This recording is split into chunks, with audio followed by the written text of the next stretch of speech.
Thane police आयुक्तालयामध्ये motorcycle चोरीचे आणि चारचाकी वाहन चोरीचे गुन्हे दाखल होते. त्याचा तपास गुन्हे शाखेचे घटक 2चे पोलीस निरीक्षक जनार्दन सोनवणे, घटक 3चे पोलीस निरीक्षक आजिष शिंदे हे ACP शेखर बागडे यांच्या परीक्षणामध्ये करत होते. त्या अनुषंगानं खात्रीशीर आणि गोपनीय माहिती मिळाली, तसेच तांत्रिक विश्लेषणाच्या आधारे सध्या एकूण 5 आरोपींना अटक करण्यात आलेली आहे. त्यांच्याकडून एकूण 26 मोटरसायकल चोरीचे गुन्हे उघडकीस आलेले आहेत. त्याच्यामध्ये एकूण 28 मोटरसायकल जप्त करण्यात आलेले आहेत. एकूण अंदाजे 17 लाखाचा मुद्देमाल त्याच्यामध्ये जप्त केलेला आहे.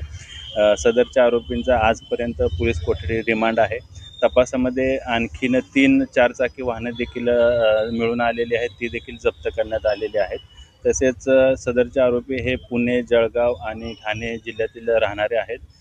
या टोळीमध्ये अजून कोण सामील आहे का किंवा इतर काही गुन्हे उघडकीस येतात का, त्या अनुषंगानं गुन्हे शाखेचा तपास सुरू आहे. सर, आरोपींच्या वरती अगोदरचं काय बॅकग्राऊंड होता, कुठे गुन्हे दाखल आहेत? या अटक आरोपी काय होता या अटक आरोपींच्या अनुषंगाने यापूर्वी त्यांच्यावर मोटरसायकल चोरीचे तसे इतर चोरीचे सुद्धा गुन्हे दाखल आहेत.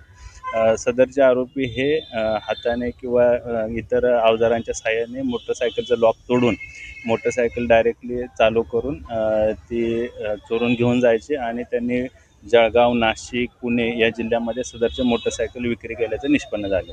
सर, हे संपूर्ण चोरी करण्यामागचे उद्देश काय होते? काय त्यांच्यामध्ये पैशाचा काय नेमका उपयोग काय? सदरचे अटक आरोपी हे सराईत चोर आहेत. त्यांनी यापूर्वी देखील चारचाकी आणि दुचाकी वाहनांची चोरी केलेली आहे. त्यातून ते पुढं विक्री करत होते असं निष्पन्न झालं. तर किती वर्षापासून हे चोरी करतो? जवळपास मागील 5 वर्षापासून सदरचे आरोपी हे चोरीचे गुन्हे करत आहेत.